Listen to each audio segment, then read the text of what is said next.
Faccio una io. Sì, prego, prego. Mi interessava il suo rapporto con De Sabata. Sì. Cosa ha imparato lei da De Sabata? Dice che era un gran tecnico, il miglior tecnico. In che senso? Che realizzava quello che voleva o che scopriva veramente quello che doveva fare nella partitura? Tutti e due e già non tutto quello che dice lei. A parte che sapeva molto, che realizzava la partitura come nessun altro, era un tecnico conoscendo tutti i dettagli di cucina dell'orchestra. Cos'è un'orchestra? Cos'è una grande partitura? Un motore dove le ruote non girano tutte alla stessa velocità. Questo c'è un ordine di priorità non interpretabile, obiettivo. È l'uomo che lo scopriva. Perché De Sabato non ha fatto la strada commerciale, la grande strada. Prima di tutto si è messo un po' in politica, è andato in Germania, questo ha avuto le sue conseguenze, ma secondo era una natura isterica.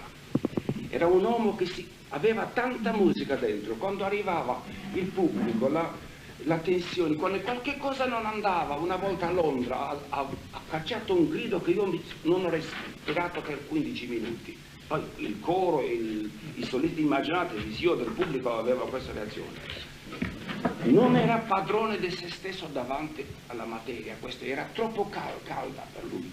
Era un uomo così pieno di musica, io non credo che ci sarà mai una spiegazione che potrebbe veramente dare una fotografia, un quadro di De Sabato. A me diceva, come un uomo come lei va al cinema, ma che c'è di male? Ma lei ama la musica, sì, spero. No, lui non concepiva, vede che per lui non esisteva altro e la sua vita l'ha provato pienamente. Adesso, le parti, lei mi ha detto se era un tecnico come nessun altro, un orecchio come nessun altro, conosceva il motore dal punto di vista nostro, vuol dire praticamente, se tiro questo arco cosa succede? Si suona un corno così cosa succede? E se adesso invece di aspettare il terzo corno io lo prendo l'iniziativa, cosa succede? Era in questo senso. E io sfido chiunque. L'enfant e le sortilège Ravel, se non l'ha fatto a Parigi, non è stato eseguito, la prima esecuzione mondiale non ha avuto luogo ancora in Francia.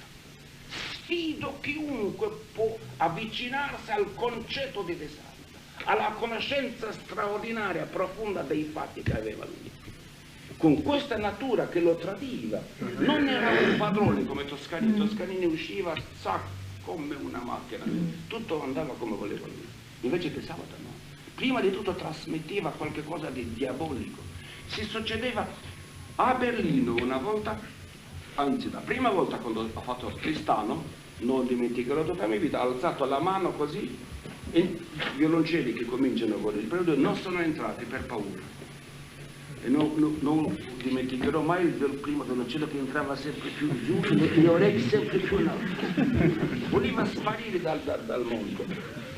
Allora, quando ha visto questo, l'orchestra verde, tutto, non si respirava più.